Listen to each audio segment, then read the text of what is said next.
are right now on a panel discussion on blockchain and digital assets, an investor's perspective.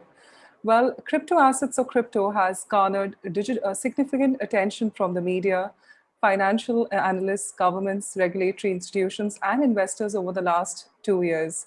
We explore strategies that the most prominent VCs and hedge funds are deploying to generate investment yield with the cryptocurrency ecosystem.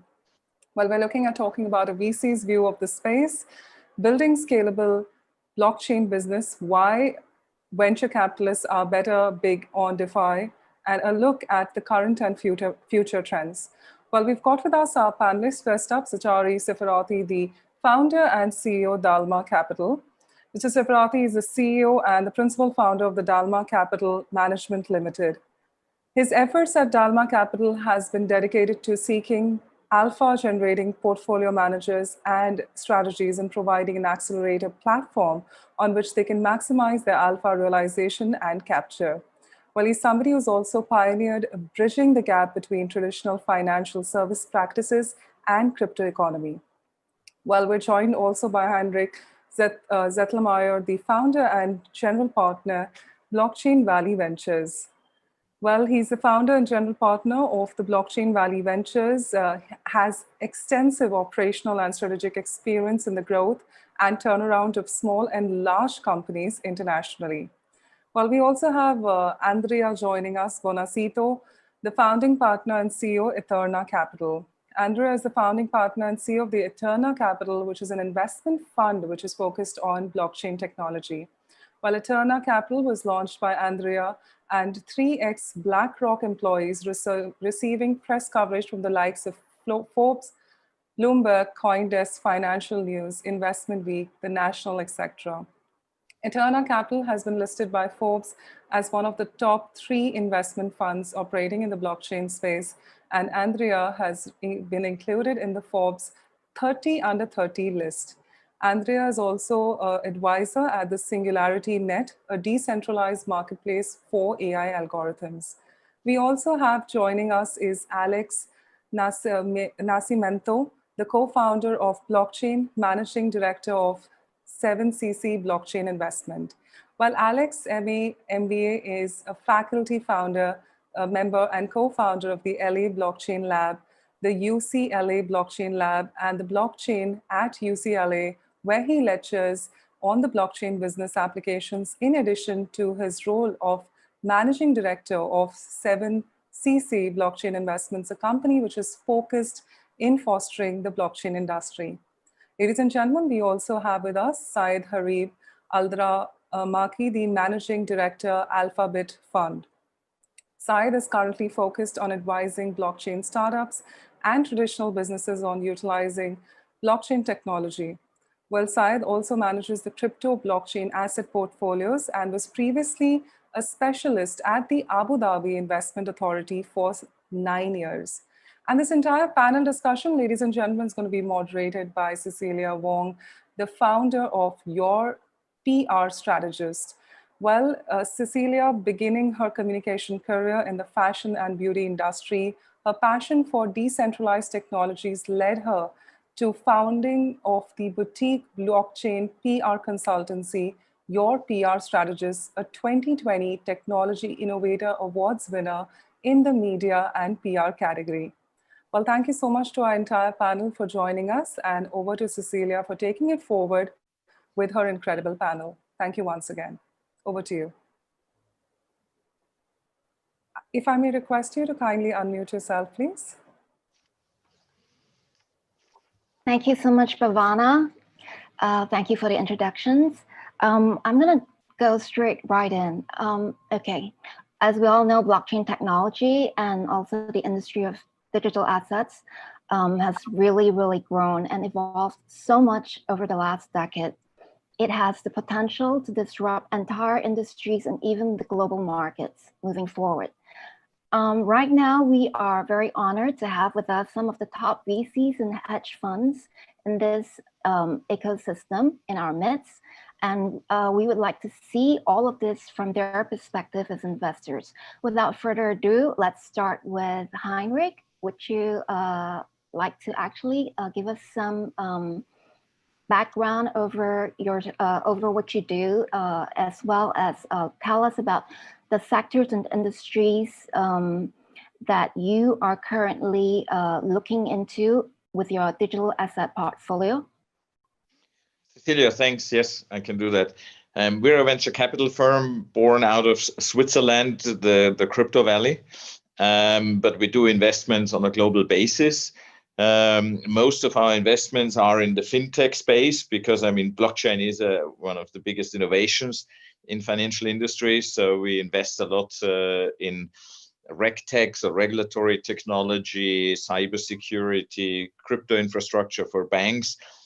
So everything that will benefit from cryptos and blockchain or use it as a technology. We also have some portfolio companies in areas like supply chain management, pharma, healthcare, real estate, because these are all sectors that will benefit from that innovation and that technology. We are less a crypto investor, so we don't invest in tokens. This is also because most of our LPs are family offices and Swiss and international ones, and so we go in that a more conservative path. The way we pick company is very peculiar because we do something that we call a total industry research. So together with algorithms and automated approaches, we analyze the whole blockchain industry worldwide to find out how many companies exist. And the number is around 12,000. And this 12,000 blockchain companies worldwide, we then structured by sectors, by applications, by geographies, and filtered that down to the sectors we believe are the most attractive. And then we go there in a deep dive and find the top 3-5 companies. So it's very much a research-driven approach compared to people that use their network and get recommendations.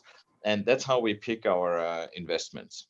When you say top 5, I mean, what are you looking at actually?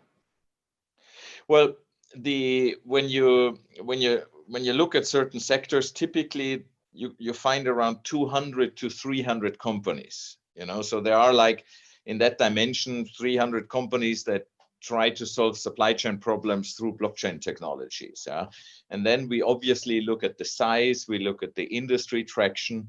And as we are now already, let's say, in year 4 of the use of blockchain, you can see companies that have first revenues, that are moving beyond the proof of concepts. They have done pilots, they make their first 1, 2, 3 million revenue. And that is a perfect moment also to invest, because you're investing just a step before the big rollout is coming. And that also gives you still attractive valuations. So when you say that you don't depend on recommendations, basically, it's only research from your part, and then you reach out to the projects, or do you actually also let them reach out to you? Well, obviously, many people reach out to us because we especially in Europe and in Switzerland here, stand for being a venture capitalist that invests in blockchain companies. So, of course, there are companies coming to us. But other than that, in fact, we do the outbound reach. We do the analysis, and then we say, these are 5 companies we are really interested in, and then we try to contact them, see where they are, if they look for investments, don't look for investments, and we invest on a global basis. So we just recently made an investment in an Australian company, and look, because there is no one region in blockchain. That's the issue. You cannot say I invest only in Switzerland, because there might be 20 other companies in other regions of the world that are much better in the same topic. Okay, well, thanks very much, Heinrich. Let's move on to Andrea. Would you also like to tell us about the sectors and industries that your portfolio, the projects that your portfolio belong to, and also give us some insight as to how you pick out these projects and how they're currently doing? Yeah, definitely. So just a quick intro first. So we, as your colleague mentioned, we are an investment fund that we're based in London, and we invest in blockchain projects, like at the very early stage. So we pretty much operate as a VC. So our sweet spot, let's say, is seed, Series A. In terms of investments we made with the first fund, they were mostly around the protocol and infrastructure layer, because at that point when we launched in 2018, we felt there was the main bottleneck for the technology. So basically, you need to create the infrastructure to ensure that then you could build applications on top of it in a way that was scalable, secure, and decentralized. And we took a few bets there, which are now very successful. So our first fund is going very well. Some of our portfolio companies are the likes of Algor and Definity that are very high profile and even highly capitalized projects. So they got along like quite well. They didn't suffer during this COVID pandemic too. Now actually we are about to launch a second fund, and there we have identified a few trends that we're focusing on. I think the infrastructure play will still be quite relevant because there's still some work to be done there. But also another interesting trend we're looking at is around adoption and interoperability, because if you have an application built on blockchain X and another built on blockchain Y, you might want these two to communicate with each other. So interoperability is something very important. Then another trend which is very relevant is all around digital ownership and traceability. We are going towards a society where people are taking control of their own data, and they can do whatever they want with that. So we're moving to this world compared to the situation that we are in right now, where you just give your data for free to large corporations and then they do whatever they want with that. And then of course another interesting trend is also marketplaces. So blockchain itself has the ability to remove the middleman from the equation, and we think these will increase, of course, like through time as we develop. And then of course going like into specific cases, of course we monitor very closely the DeFi space, trends like CBDC, and as well stable coins as well is a very interesting trend. And as well STOs, I think is something that at a certain point will pick up. So it's also something that we're monitoring very closely. Okay, thank you. And Alex, would you like to also give us some insights into this area? Sure. So our journey started at UCLA. We have a history of investing in startups at a angel investment Series A, and then when we built the blockchain lab at UCLA, which today is the Blockchain at UCLA club with a little bit over 400 members, 400. We fastly identified that in the United States, given the SEC's regulatory oversight of about 40% of institutional investments on equities and bonds, I agree with Andrea, STOs were the only way to go. So that has been our main focus since 2017. We even wrote a book, which I welcome anyone to check it out on Amazon. It's called the Sto Financial Revolution.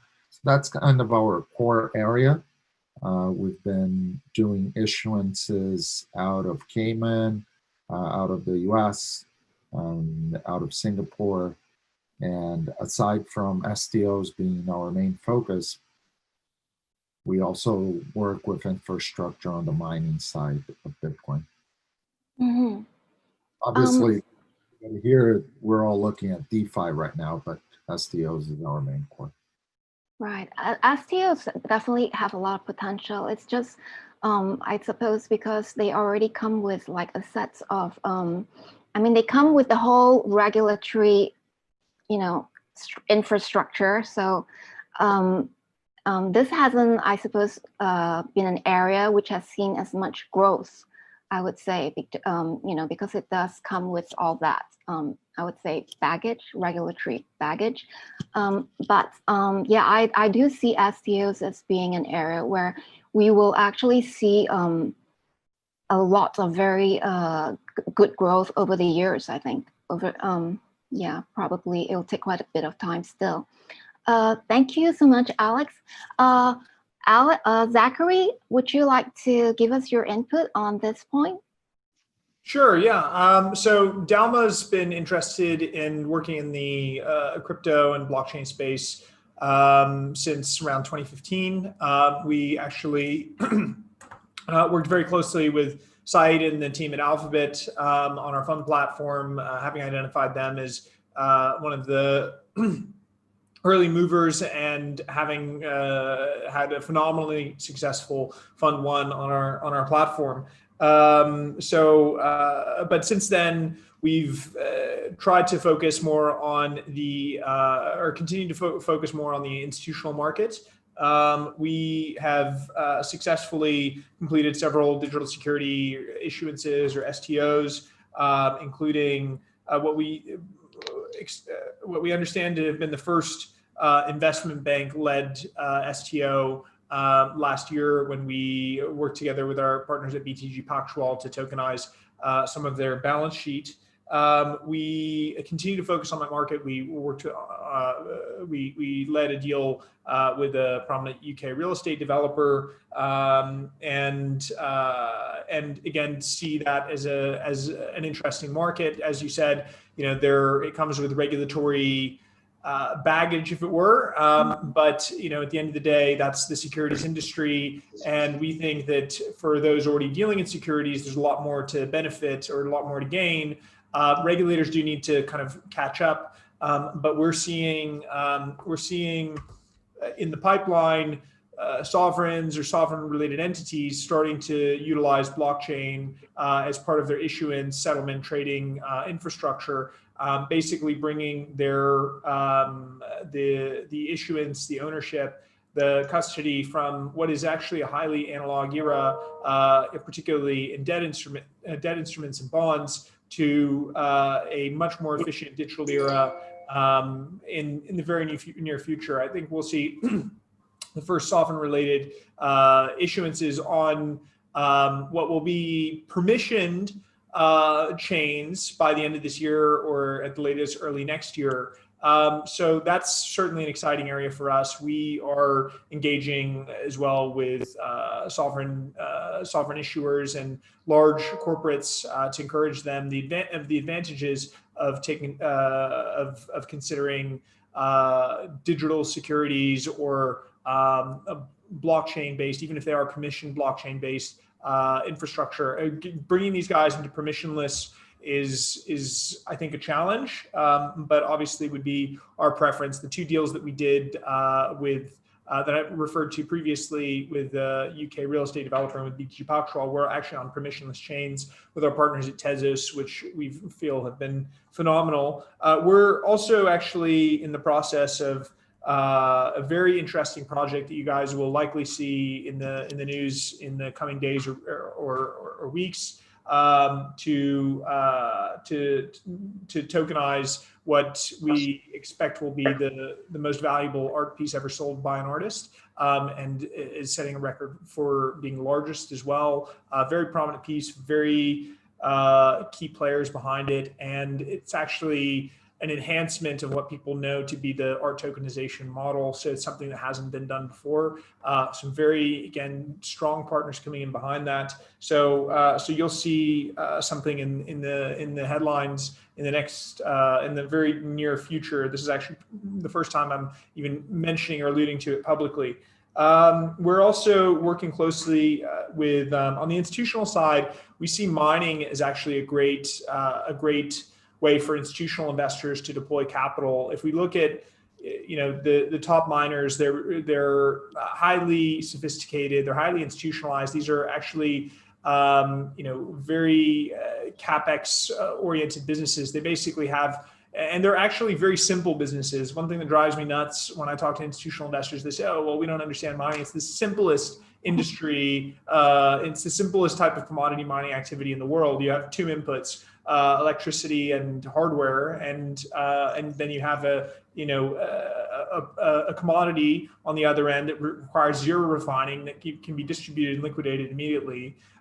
So we think that we're making progress in actually bringing institutional investors who've never invested in crypto, who've never invested in blockchain into this space, and showing them that these are actually just another form of data center. Data centers are the hottest segment of the real estate market and have been the best performing segment of the real estate market in the past 5 years. So that's another key focus for us is helping miners tap into more efficient sources of equity and debt capital in order to remain competitive in what is an increasingly a market that's, I think, more of a kind of winner takes most market for miners. Only those that have access to very, very cheap power and are operating within, I think, in long-term stable regimes and have access to the latest hardware are able to remain competitive. But for those that have that, it's still a money printing machine.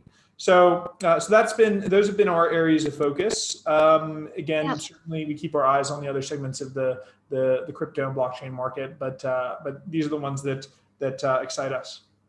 Right. Thanks. Thank you very much. What's the name of that art project that you're talking about? You'll see it you'll see it very soon. Oh, so, okay. We'll keep our eyes out for that. Keep your eyes out. Moving on. I would like to know what has the COVID-19 pandemic perhaps impacted. We'll continue with you, Zachary, actually. Maybe you want to tell us how the pandemic might have impacted your business and also affected the types of projects that you would choose to focus on, or maybe it hasn't. Yeah, I mean, for mining, it certainly had an impact on the supply chain. We saw a lot of kind of disruption. Now, how much of that was related to infighting in Bitmain, which is an important supplier to the industry, and how much of that was impacted or accelerated by COVID is hard to determine. But I mean, just a case in point, even Apple, yesterday finally made their announcement of their new iPhones. They usually release them in September. It looks like it's going to be over a month of delays for them to be able to deliver on their new 5 nanometer chips. So I think that has been disruptive for miners. It's been quite frustrating, the supply chain disruption that we've seen for hardware. On other parts of the business, I think that one nice thing about crypto is it is borderless.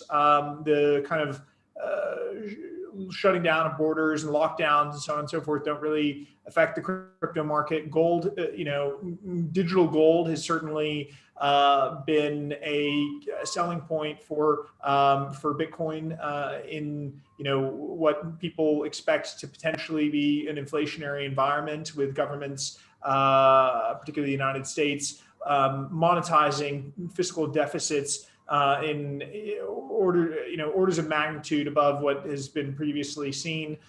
So I think that there is certainly an increased interest in what may be a more efficient way to invest in a potentially inflation or potentially catastrophe kind of hedge instrument, and I think Bitcoin is believed to play a role there. So I think COVID probably has had more positive impact on crypto and digital assets. I mean, again, look at the FANG stocks, look at the world being increasingly digital. The fact that we're not doing a physical conference, we're not sitting on a stage right now, but we're doing this over Zoom, is just testimony to the fact that we are moving over to digital world, in all aspects of our lives, totally.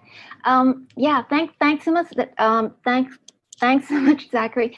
Andrea, would you like to give us your take on this? Yeah, definitely. So from our portfolio standpoint, as I mentioned previously, the companies we have invested in are very well capitalized, very strong investors backing them. So they actually didn't really suffer during the COVID crisis. I think companies that struggled the most are probably companies with more tight situation, they just raised a bit of money and then they had to go out and like do some bridge rounds to actually survive through the COVID. Actually, I would say that the companies in our portfolio, they delivered, quite a lot of very impressive milestones during this period.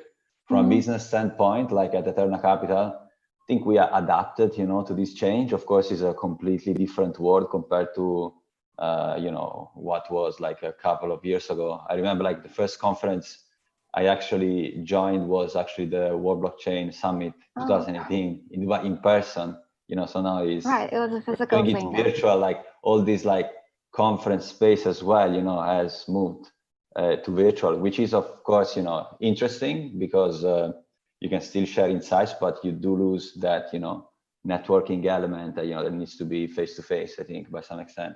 So, there are always, you try to adapt, you of course, at cost of like being accessible to everybody, sometimes you lose some more like human elements. But I think, we, in the end, in the blockchain space also found a nice balance. And from our standpoint, we of course just do a lot more like virtual meetings, and people are more open to that. One issue that we found is that even when you don't have travel restrictions, you don't know, what can happen, in a few days. So it's very uncertain. You don't also want to travel in a country and then you're like just, locked there for like a few weeks or even more. But in general, we also, I would say that we didn't it didn't impact ourselves as a business, like from what we wanted to achieve. We just adapted, very quickly. And in general, I feel that we just need to basically live with that for some time and, do our best to adapt. Right. And moving forward, it's probably going to be some kind of a hybrid type of situation where we have a combination of online, virtual kinds of events and meetings, as well as physical meetings as we move along, I think. I think also this gave the opportunity for people to also see the power. It basically, pushed forward what probably would have happened, in 5-10 years, just, now, very quickly in terms of what you can do with virtual meetings and online meetings. So people, they realize also that many of the meetings they've already had, they could actually be, taken care of like in a virtual fashion. But true. Then, as you said, would probably be a mix. Yeah, some kind of a hybrid.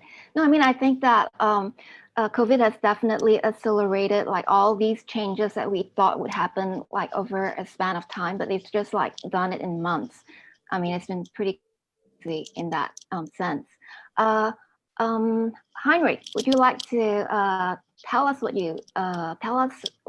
how COVID has impacted your business? Yeah, it has not changed our view on blockchain and blockchain technology because it's such a fundamental innovation, and COVID has definitely, like Andrea said, gave a push to online, and you said online and digital business models. So overall, in reality, the value of our portfolio has grown, and we have some companies, we have 2 portfolio companies that actually have over proportionally benefited, because one is in the area of what you call hyperlocal delivery. So they help to deliver the last mile from shops to the people in lockdown. And the other one is a company in the area of authentication, so that you allow remote access. Now, what has been very difficult, honestly, for most of our companies, which are mostly B2B business models, is business development. Because they, normally you travel around, you visit prospective clients, and now you need to switch to online. And as much as it works, it also, for totally new clients, new relationships, it's always slower. It's much slower. So it has slowed down for many of them, the business development. And they had to adapt, for example, the company in the area of authentication, Keyless, they had to do much more regional business development, and put to grow their business successfully, and then to expand internationally slightly later in a second step. So there is a little bit the good and the bad, but overall, I think we are in the right sectors, and it's developing positively forward. And we even have done investments. We have done 2 new investments this year, but we have to say we knew the persons before. We had them met at least once physically, but I think a lot can be done online, also in the VC. You just answered my question. Actually, I was going to ask you if you actually did, do any investments during this time, not actually meeting, the person who you were going to sign a contract with, like in person. So you guys actually did invest in like a couple of companies. Yes, absolutely, we did. We invested, for example, in a company in the UK in the area of blockchain and real estate, and which is a sector that everybody's waiting for, but not yet much was visible. And honestly, for example, I think we never met the guys. We never met the team in the UK. Yeah, but of course we had people that knew them. So you work with also with people that know them, that have met them. So all this becomes more important. That you have a trusted people around you. And but I'm a strong believer you can do a lot in online. But I personally would prefer to travel. I personally would prefer to travel again and meet the people. Right. I totally get that. Yeah. But I mean, now that we don't have a choice, it's good to know that things are still moving along, and that, you are still able to invest in businesses, that you think are projects and all that you think have potential, and that, all these projects out there, they're not, like feeling hopeless, I suppose, because like you said, business BD in this whole industry, I think, has slowed down quite a bit. So it's good. And I mean, normally when blockchain is a young industry, so you have a lot of early stage seed investments, and normally, like 80%, only 80, 90, 10 or 20% make it to Series A. Yeah, so this is already tough. I think COVID for many companies in the early and seed stage has brought this moment of truth a little bit earlier that they wanted. Yeah, and so that I think is the tough part. And there are probably also some companies that are really good that didn't manage to get enough funding to develop much better. Yeah, because it's clear the funding overall in venture capital in the seed stage has not increased. It rather has gone down. Independent of blockchain. Right. Alex, would you like to jump in on this?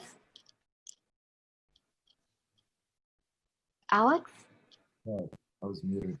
Yeah, no, for us, like everybody else, and I agree with Heinrich, I rather travel and meet people in person.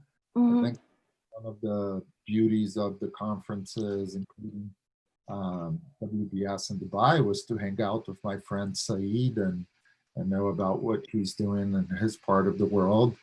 And I think that that's very important if you're looking to do the right investments. And I agree that you do what you have to do, right? So you adapt, and we play as humans, and we adapt, and we utilize Zoom, Google Hangouts.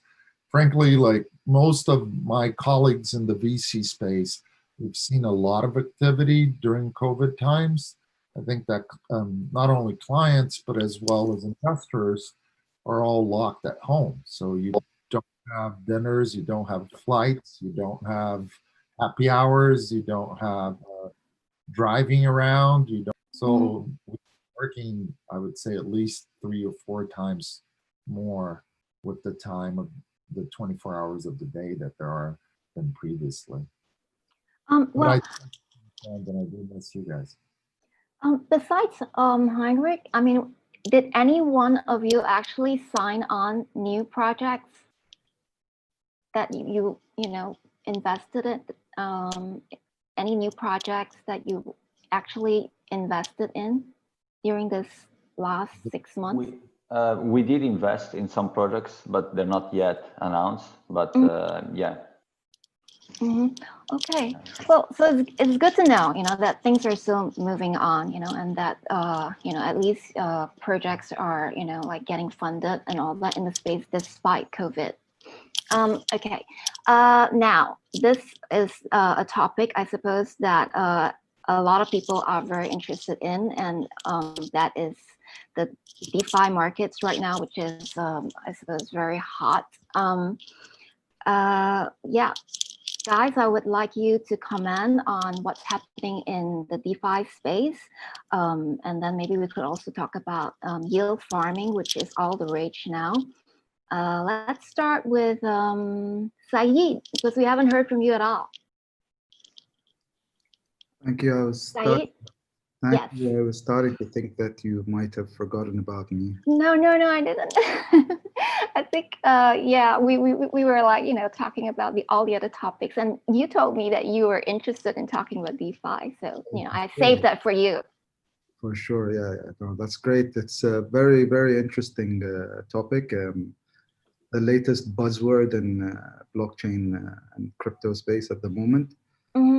A lot of money has gone into it. A lot of people made a lot of money, and a lot of people lost a lot of money. A lot, yeah. Both sides, yeah. But just to see the sheer amount of innovation in that sector has been amazing to see, really. People coming up with like really innovative ideas on how to use, the Ethereum network and other networks that support smart contracts, and yield farming being one of the latest use cases. But I think most people tend to forget that, with the yield farming, people are generating rewards from the tokens of these projects, but because it's more inflationary rather than deflationary. So most of the people that are receiving these rewards are selling them immediately on the market. So the value of the token is going down over time. And if there's no real use case for the token, or no deflationary process in the back end, then ultimately your investment loses value over time, even if you're generating high APY or high yields in the process. So I think So you think this is a very purely speculative kind of trading activity? It's just pure speculation? Yeah, I mean, on the most part, I mean, crypto in general is very speculative. I mean, even Bitcoin is pretty speculative, if you ask me. But with these DeFi projects, it's super speculative, and it's also, you have to be very careful before you go into these different projects, because, there's been a lot of cases of what is known as rug pulls, where the actual development team and behind the projects is just, waiting for the token price to get to a certain amount at a certain level, and then they're just selling all their tokens, though they're not supposed to be selling them. So a lot of people who have jumped in, get burned in the process. But it's kind of like the Wild West at the moment. There's no regulation surrounding this whatsoever. I think it'll be a while yet before the regulators jump onto this.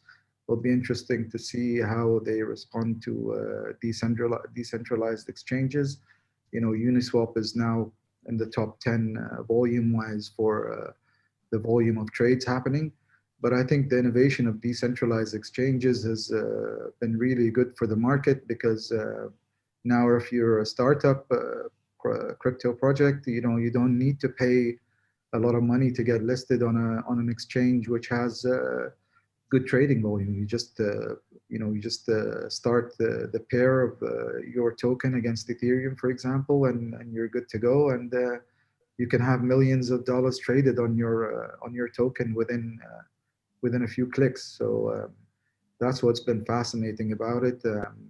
But I think in terms of hedge funds and VCs, I think it's still pretty high risk, and you definitely wouldn't invest in one of these DeFi projects which has an anonymous team behind it. You definitely want to know who the people are behind it before you put some serious money into it.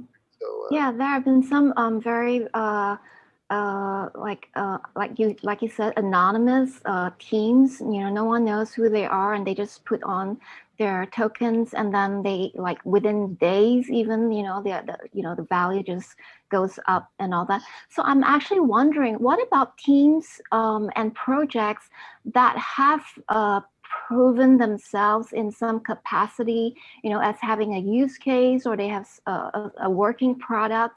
I mean, what happens when they get onto this DeFi scene? Like, how do they, I mean, why don't you tell me what you think will happen for projects like that? Would that be dangerous for their tokens, actually, for them to even list on, in such an environment? So I'll give you the best example that I can think of at the moment. There is a blockchain project. It's called Tomo Chain, which actually has a working product as its own blockchain. And they have issued a DeFi token, which is in the name of Lua Swap. And that token has actually done very well compared to a lot of the other DeFi. Can you repeat that? Sorry. Tomo Chain. I don't know if I lost you or you lost me. I'm sorry. Sorry, I didn't get that whole part. Maybe you want to repeat that again? Sure. Can you hear me now better?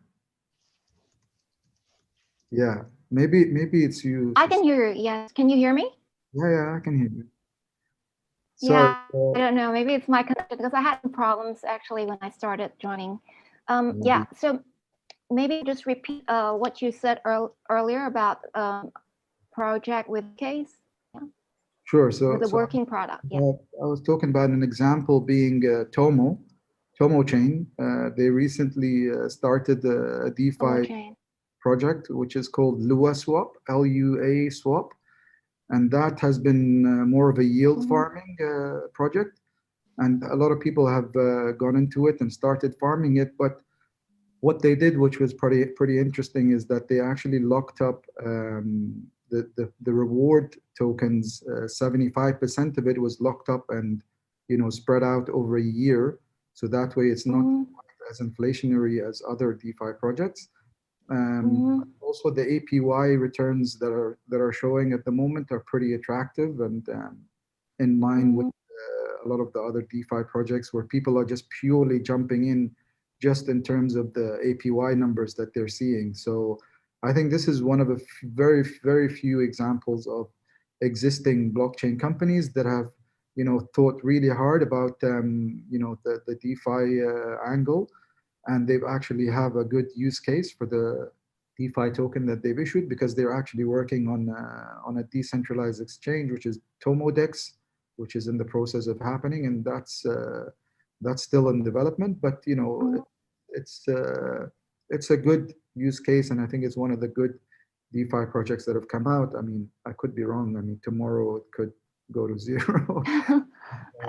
Anything could go to zero in this space. Laugh at me, but yeah, that's one of the very few examples of these projects. But you have to be super picky and super choosy, because every day there's tens, if not hundreds, of these DeFi projects that are coming out. So you have to do the thorough research as much as you can before jumping in on the bandwagon. But I think it's been good. It's been good and it's been bad. It's been good in terms of people coming up with new ideas, but it's been bad in terms of these teams that are anonymous teams coming up with these projects and ideas, taking all the money and running, if you like. So right, it's an interesting place, and I've been actively involved, and I'm always fascinated by what's happening there.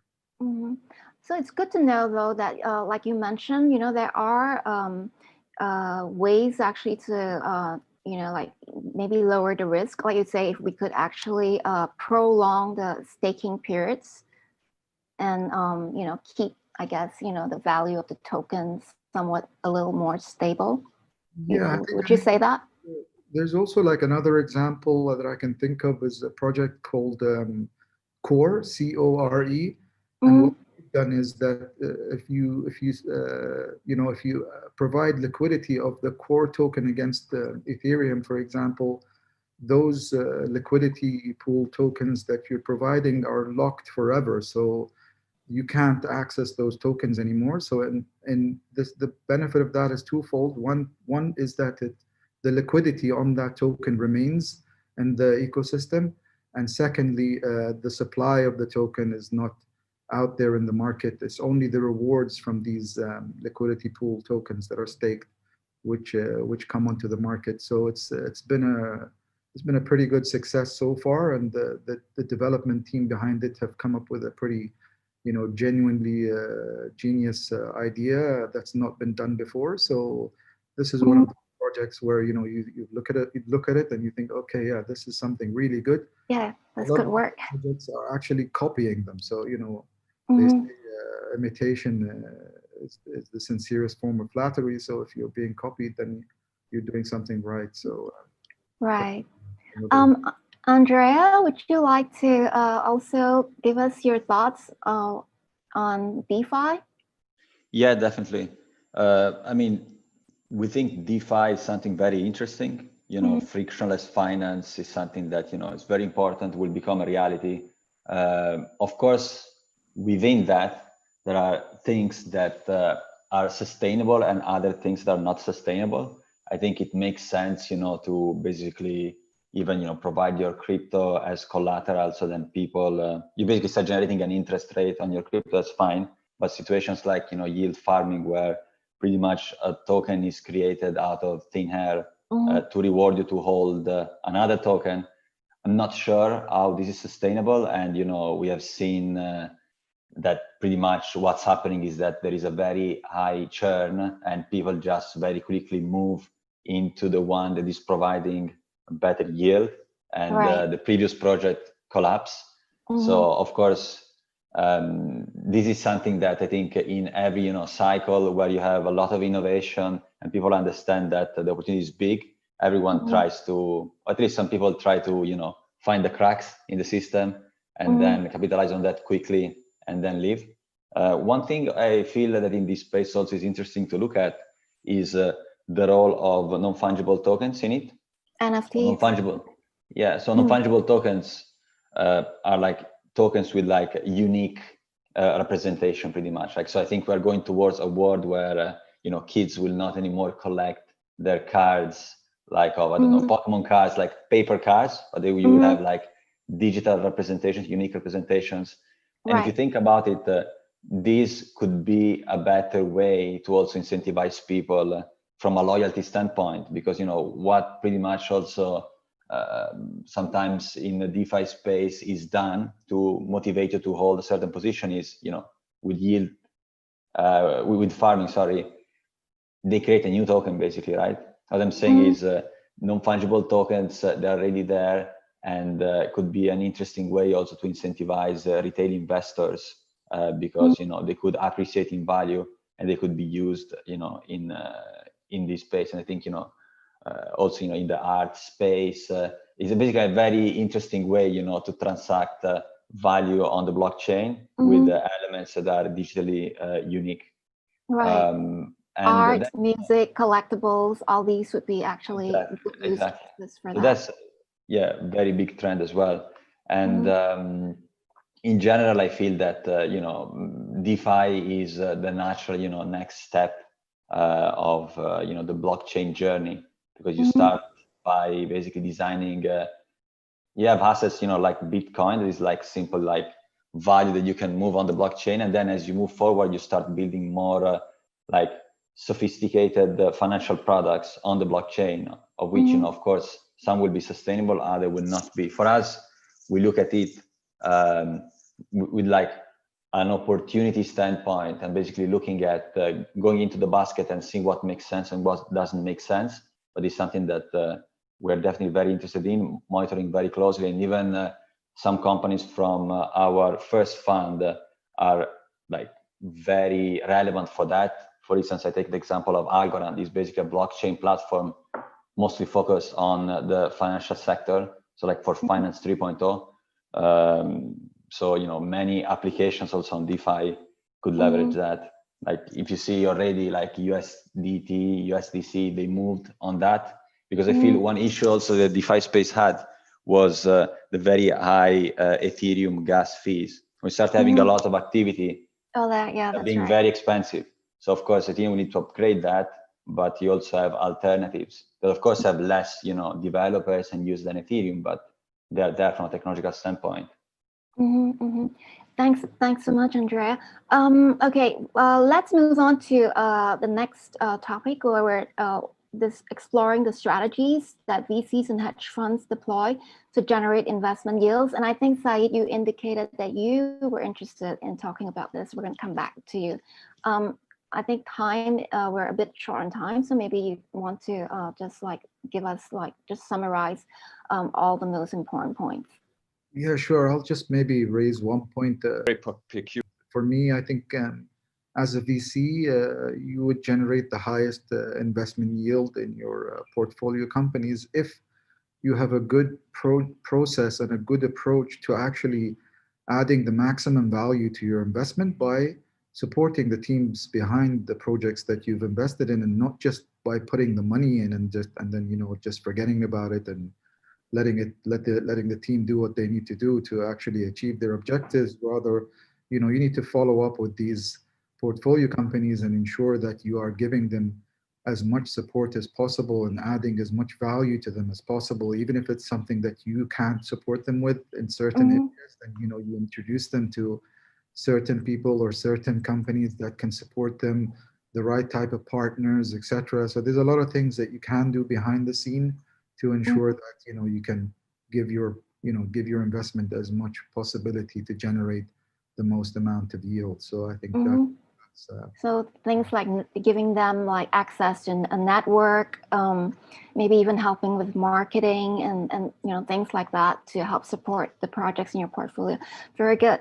Anyone want to add anything to what Saeed has just said? Or everyone agrees that this is a good way to go, supporting your projects in your portfolio?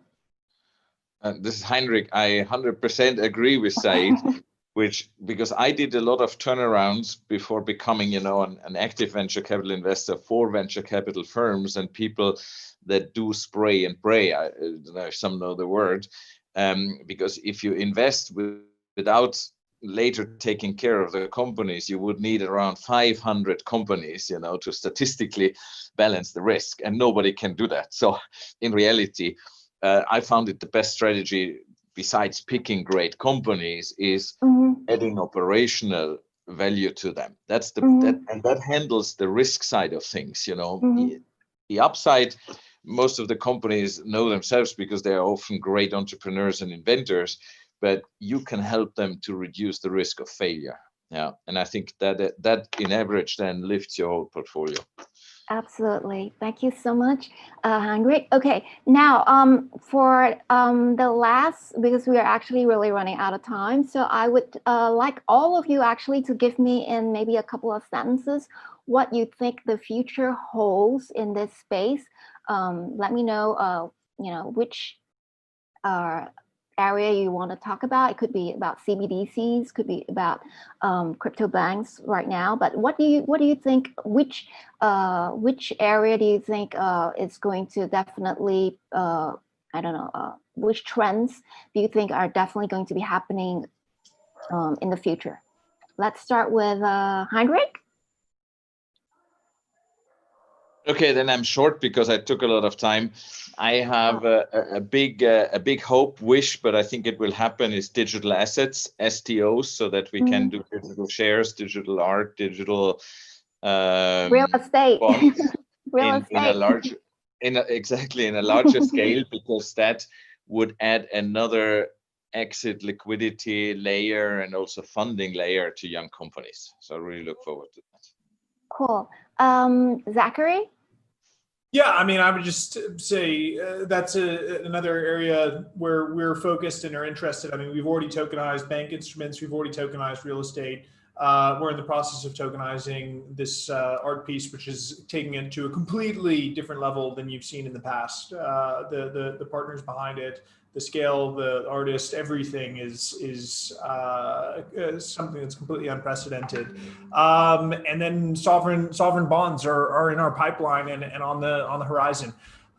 This is, an institutionalization of digital assets and implementation of this in both real world and financial instruments that is finally ready for that level of institutional adoption. And again, the pipes have now been constructed that are necessary for that to happen. So that's something that over the next year will reach a level of maturity and quality of issuer that is unprecedented to date.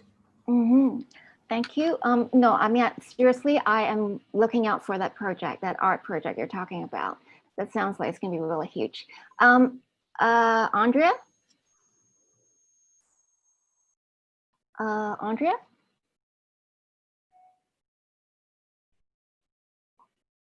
Are you muted? Sorry, can you hear me now? Okay, yes. So I would say in terms of future trends, on top of the ones that you already mentioned, like DeFi, CBDC, like STOs, I think we also see that like more sustainable business models are emerging. So I would say that an interesting strategy is also to look at equity deals of blockchain companies that actually now have learned how to make money, and there are like real use case applications. Then areas also like supply chain, smart contract audits, like gaming and others are subsets that we're looking very closely. Okay, cool. And over to Alex. Yeah, well, we've been very bullish on security tokens for our entire journey on the blockchain space. We've worked with some of the very early ones, and we continue to see a lot of institutional adoption. Yesterday, by example, the SEC here, the regulating body in the United States, made settlement of digital assets much easier. So we're seeing players like NASDAQ offering full tokenized solutions of digital assets. We just think that's where you merge what a lot of our colleagues here in the panels were talking about. Real companies, real teams offering real investments via digital assets. Cool. And Said. I think I'll agree with everything that all the other panelists said, but maybe I'll add a different angle, and I'll say that I think what's going to become a new trend, and this is one of the reasons why I've set up a company that's focused on this, is I think that you'll see a lot more governments and central banks starting to use blockchain technology to solve a lot of issues and provide solutions to a lot of problems that they have. So I think GovTech and blockchain-focused products and services that help governments with the day-to-day running and governance of their countries, especially central bank digital currencies, I think that is going to be a very big trend going forward, and I expect to see a lot of activity. There is already activity from governments in terms of blockchain and use cases for it, but I think that will just continue to expand and increase potentially. Well, thank you so much all for all your very, very valuable insights. I'm going to hand over to Bhavana now because I think we have seriously gone over time. But thank you so much all. You guys have really given the audience a lot of very valuable insight. Thank you. Thank you. Well, thank you so much to the entire panel.